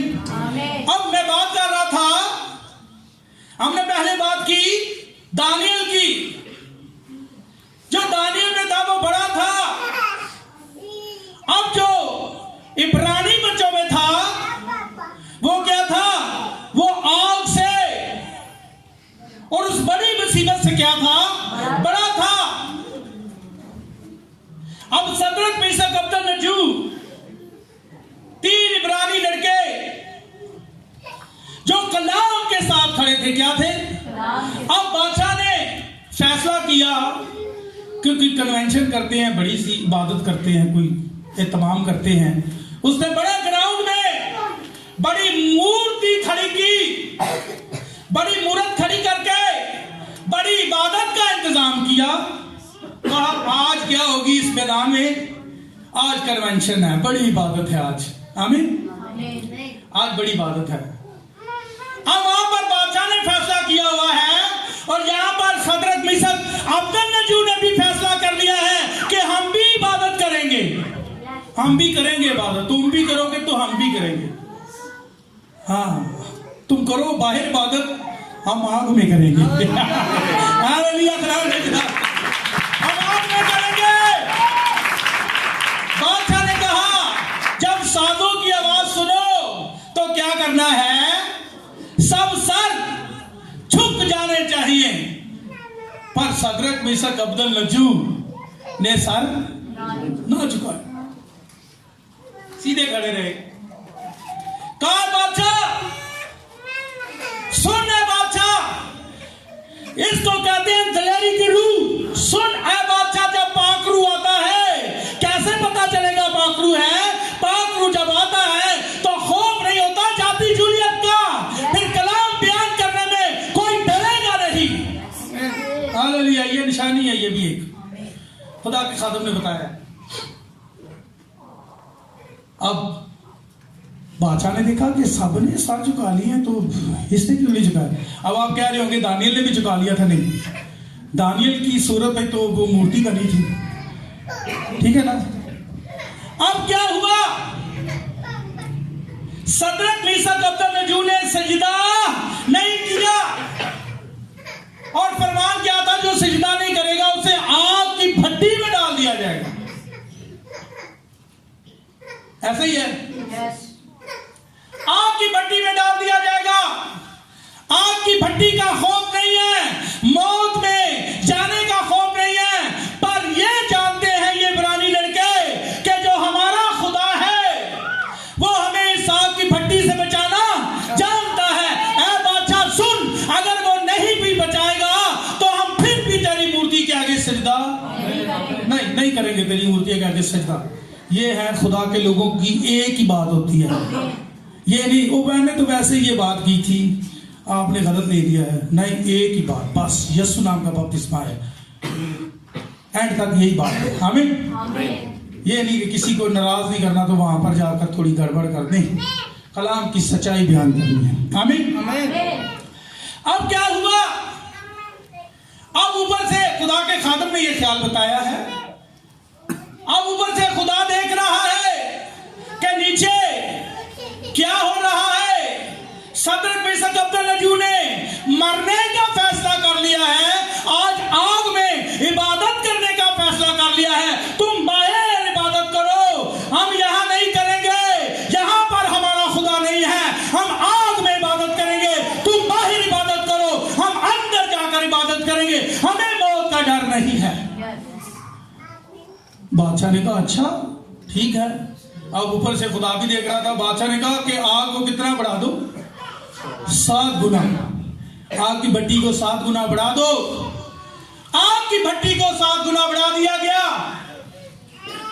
अब ऊपर से खुदा भी देख रहा है, कोई एक फरिश्ता जिसका नाम जिब्राइल है वो प्रवास करता हुआ आया होगा और उसने कहा होगा खुदावन देख तेरे बच्चों को,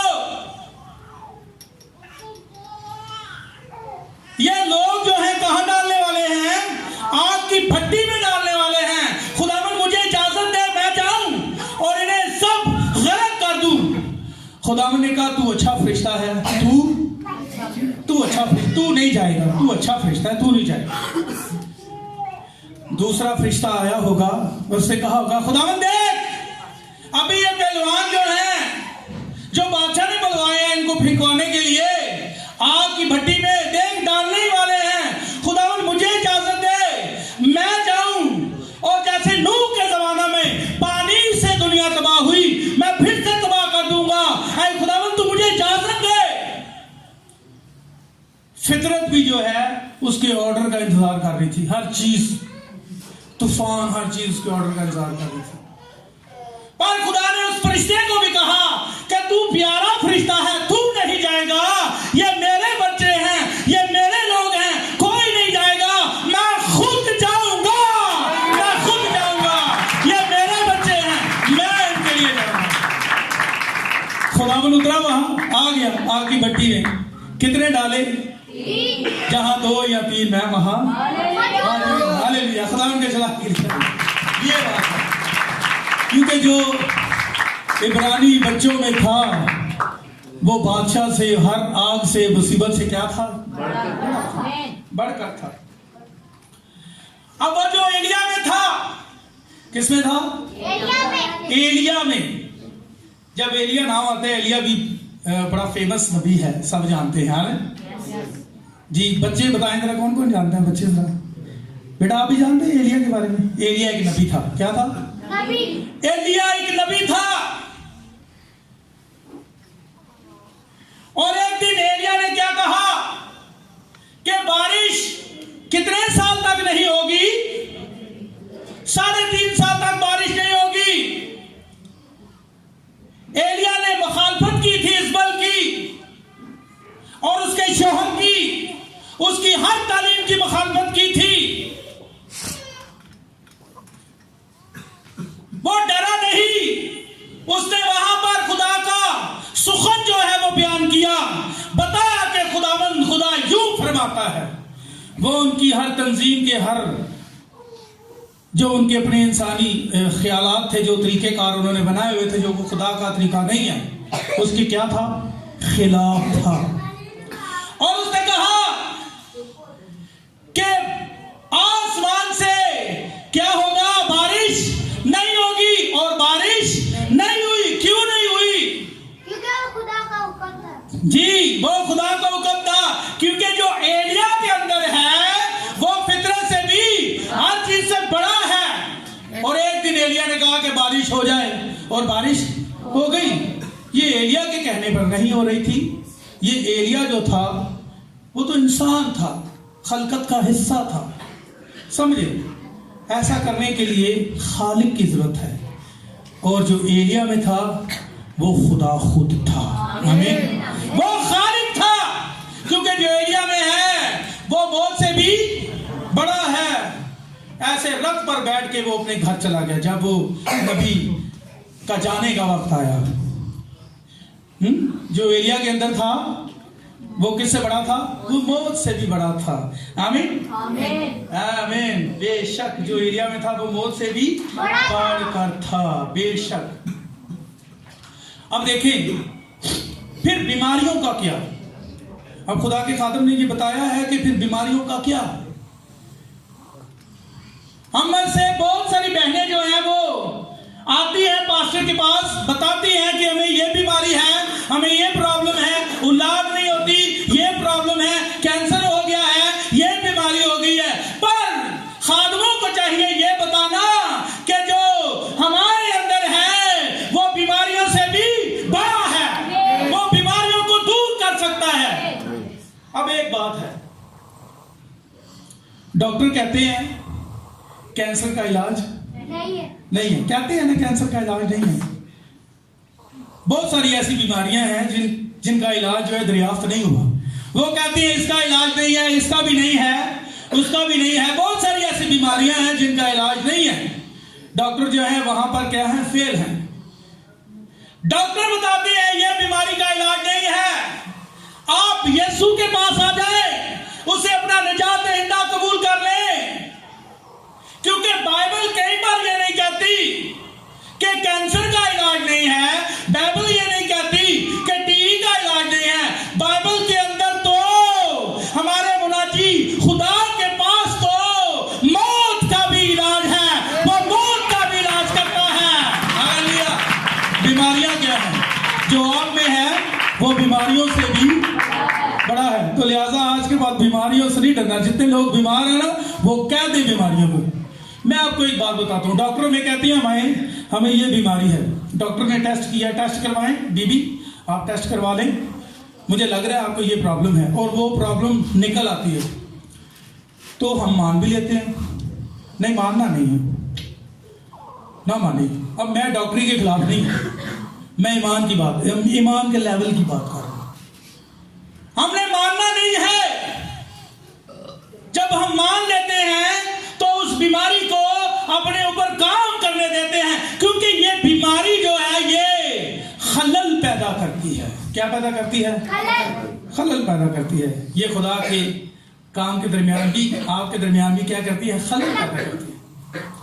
पर जो आप में है वो इस बीमारी से भी बड़ा है, वो मौत से भी बड़ा है, वो परेशानियों से बड़ा है, वो फितरत से बड़ा है।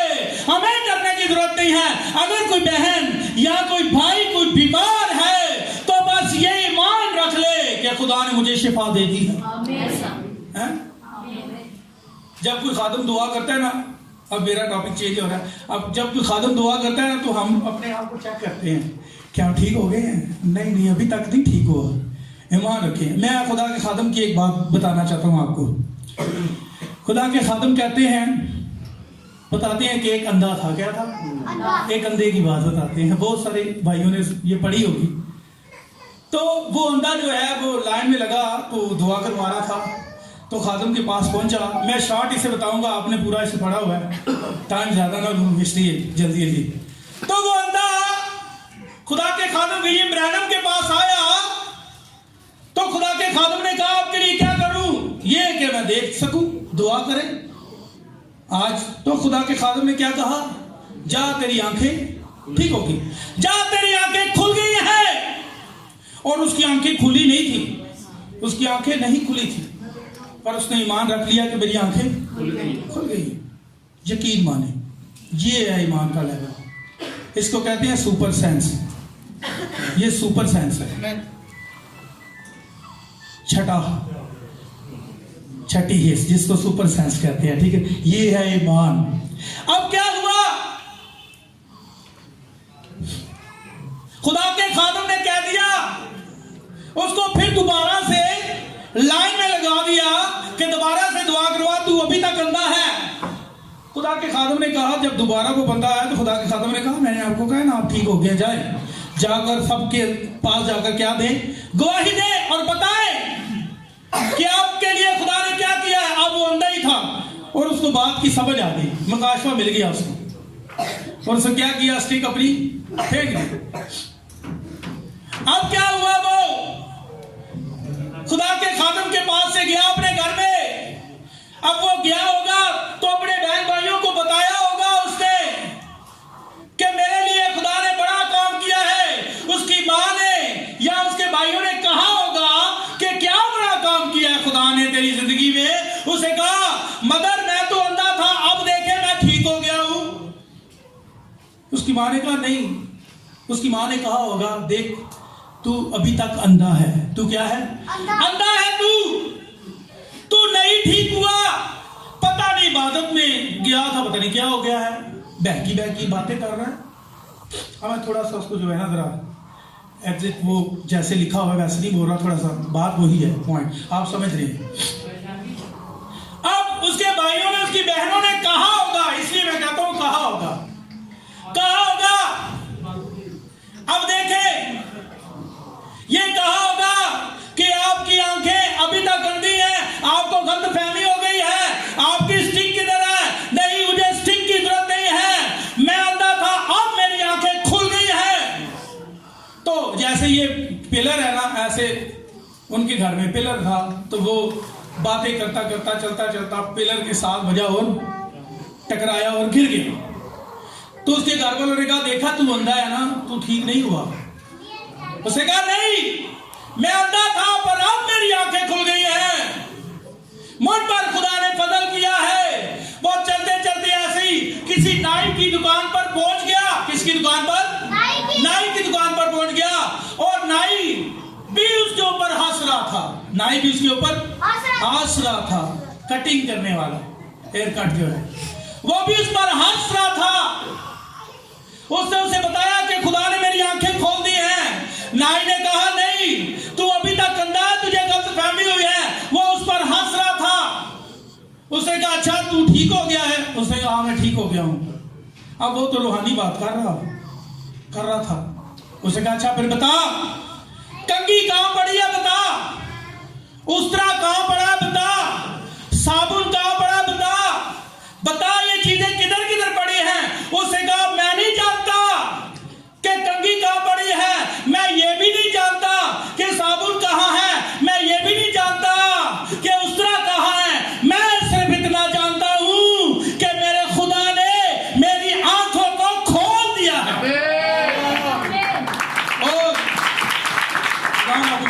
और वो नाई उस पर हंस रहा था और वो गवाही बता रहा था अपनी।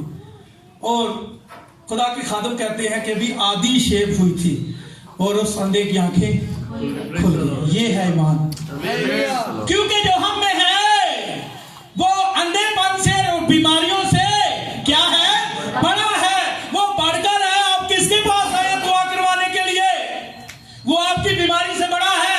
फकत आप ईमान रखें। खुदा के कलाम में लिखा है, जो कुछ तुम दुआ में मांगते हो ये ईमान रखो तुम्हें तो वो तुम्हें तुम्हारे ईमान के मुताबिक मिल जाएगा। ये है ईमान रखें, क्योंकि जो हम में है वो उससे बड़ा है। मैं आपको एक बात बताता हूं, अय्यूब की बात। अय्यूब नबी जो थे, उन्होंने, हालांकि जब अय्यूब थे उस वक्त तो बाइबल भी नहीं थी, है ना, बाइबल भी नहीं थी, और उन्होंने रोया में देख लिया, खुदा ने कैसे उनको दिखा दिया, और अचानक से उनके ऊपर एक कलाम नाज़िल हुआ, एक रोया मिली, एक कलाम मिला। क्या मिला? कि मेरा मखलसी देने वाला जिंदा है, मेरा मखलसी देने वाला जिंदा है। ये वाला याद है किसी को? पढ़े जरा। अय्यूब 19 बाब है जी, 19 बाब 25 से 27 है। देखिए यहाँ पर क्या मुखाशबा है, क्योंकि जो अय्यूब में था उन कीड़ों से बड़ा था। आमीन। कैसे उसको सड़ने देता कब्र में। लेकिन मैं जानता हूँ कि मेरा मखलसी देने वाला जिंदा है। जी, जिंदा है मेरा मखलसी देने वाला जी। और आखिरकार वह जमीन पर खड़ा होगा। जी, जमीन पर खड़ा होगा। और अपनी खाल के इस तरह बर्बाद हो जाने के बाद, कुछ भी हो जाए, वो कौन से बड़ा है। वो बाइबल अभी आई नहीं थी, उसको कैसे पता था कि वो मौत पे फाते है? उसको कैसे पता था कि मैं मर के जिंदा होऊंगा? खुदा ने कलाम दिया था। उसने फितरत को पढ़ा होगा, उसने दरख्तों को देखा होगा कि दरख्त मरते हैं और फिर आ जाते हैं। मैं आपको एक बात बताता हूं। अब दरख्त के पत्ते हैं जो आज से 18 साल पहले ब्रदर लॉनी आए थे इधर पाकिस्तान में, या इससे भी पहले, उन्होंने दरख्त पर मैसेज दिया था। अब देखें, आपको पता है जब दरख्त के पत्ते हरे होते हैं तो एक वक्त में वो क्या पड़ जाते हैं? पीले पड़ जाते हैं। हरापन जिंदगी को जाहिर करता है और पीलापन मौत को जाहिर करता है। अब पत्ते जमीन पर गिर जाते हैं तो वो जिंदगी, वो एनर्जी कहां चली गई? वो जमीन के अंदर चली गई। अब वहां पर वो वेट कर रही है, वहां पर वो रहती है। किस चीज का वेट करती है? बाहर के मौसम का। फिर वही जिंदगी जो है वो जड़ों से, फिर तने में, फिर वो पत्तों की शक्ल में वापस आ जाती है। एक बीज मरता है और फिर वो फूट निकलता है। उसने कहा जरूर मैं भी मार के जिंदा हो जाऊंगा। समझे? फितरत भी बाइबल है। अगर बाइबल ना होती तो फितरत बताती है यीशु मसीह मरा है और जी उठा है। क्योंकि जो अब अय्यूब समझ गया था कि मेरा मखलसी देने वाला जिंदा है। जी पढ़े जरा। मेरा मखलसी देने वाला जिंदा है और आखिरकार वह जमीन पर खड़ा होगा। जी जमीन पर खड़ा होगा। और अपनी खाल की इस तरह बर्बाद हो जाने के बाद भी मैं अपने इस जिस्म में से खुदा को देखूंगा। ये बात है और ये कलाम पूरा हो गया है। कब हुआ था? बेटी के लिए ताली बजाएं। जब यीशु मसीह ने सलीब पर जान दी तो कई मुकद्दसों के जिस्म जी उठे। ये है बात। इस बात को, इस कलाम को, इस वक्त को, हालांकि बाइबल भी वजूद में नहीं आई थी, पर अय्यूब ने देख लिया था। वो जान गया था कि मेरा मखलसी देने वाला, हालांकि वो मरा भी नहीं है, वो पहले ही कह रहा है कि जिंदा है। ये समझ लें, ये मुकाशफा है खुदा का, ये रेवलेशन है। आमीन। और देखें जो नूह में था, मैं बस अब एंडिंग में आ गया हूं, ठीक है ना। अब जो नूह में था, किसमें था? नूह में था। नूह के साथ खुदा ने क्या किया? कलाम किया और मतवजा हुआ। तवज्जो कलाम की तरफ हो गई। किसकी? नूह की। उसने खुदा के सुकन को, खुदा के कलाम को, उसकी आवाज को सुना और खुदा ने बताया कि क्या आने वाला है? तूफान आने वाला है। तो क्या तैयार कर? कश्ती तैयार कर ले। और अब देखते हैं कि नूह, अब मैं इस बात को ज्यादा नहीं छेड़ूंगा। अब नूह जो है और उसका घराना, वो बचे या नहीं बचे? जी बच गया उसका घराना। वो एक कश्ती में आ गए और बाकी जितने जो कश्ती से बाहर थे वो सारे मर गए। क्योंकि जब नूह में था वो पानी की सजा से बड़ा था। समझे? वो जो नूह में था वो पानी की सजा से बड़ा था। वो जो दानियल में था वो हर आफत से, वो जो शेरों के अंदर काम कर रहा था उससे भी क्या था? बड़ा था। वो जो इब्रानी बच्चों में काम कर रहा था, सदरक मिशक अब्दुन्नजू के अंदर, वो बड़ा था फितरत से भी। वो जो यीशु मसीह में था, जो दानियल में था, जो यशायाह में था, जो यिर्मयाह में था, वो फितरत से और हर नबी से, हर बीमारी से, हर आफत से, हर तूफान से क्या है? बड़ा है। और वही रूह आज आपके अंदर काम कर रहा है। इसलिए खुदावंद के बंदा ने खुदा के रूह के मुताबिक, खुदा के रूह के रहनुमाई से ये कहा, ऐ बच्चों तुम उन पर गालिब आ गए हो। जो तुम में है उससे बड़ा है जो दुनिया में है। आज वह रूह, खुदा का कलाम बताता है, आज वह रूह वो यकसा है, वो आज भी ऐसा ही है। आज वो रूह जो दानियल के अंदर काम, जिसने शेरों के मुंह बंद कर दिए, आग को ठंडा कर दिया, वही रूह आज किसके अंदर है? दुल्हन के अंदर है। वही रूह आज हमारे अंदर है। हमें परेशान होने की जरूरत नहीं है, हमें टेंशन लेने की जरूरत नहीं है। वो हमेशा कलाम के मुताबिक अपने आप को कलाम के साथ खड़े होना है और क्या कहना है यीशु की तरह, ऐ बाप मेरी नहीं बल्कि ये नहीं कि तेरी मर्जी नहीं मेरी मर्जी पूरी हो ना। हम ऐसे ही करेंगे, चाहे तेरा कलाम कुछ भी कहता है हम तो अपनी मर्जी करेंगे, पर आपने अपनी मर्जी को पूरा नहीं करना। किसकी मर्जी को पूरा करना है? तो फिर जो कलाम में लिखा है उसके मुताबिक जिंदगी गुजारनी है, क्योंकि कलाम में लिखा है, उसने कहा कि मैं तुम्हें यतीम ना छोड़ूंगा। क्या? मैं तुम्हें यतीम नहीं छोड़ूंगा। मत्ती 28:20 में पढ़ दें जल्दी से, जे निकाल सकते हैं जल्दी से। और उसने कहा मैं दुनिया की आखिर तक हमेशा तुम्हारे साथ हूं। वो आपके साथ है बच्चों, जवानों आपके साथ है। फकत आपने क्या करना है? कलाम के साथ खड़े होना है। बस कलाम की बात करें, जो कलाम में लिखा है वो बयान करें, जो कलाम में नहीं है वो बयान नहीं करना। बस कलाम के साथ खड़े हो, वो हमारे साथ है। खुदा ने कहा मैं दुनिया की हमेशा आखिर तक तुम्हारे साथ हूं। बस कलाम के साथ खड़े रहें।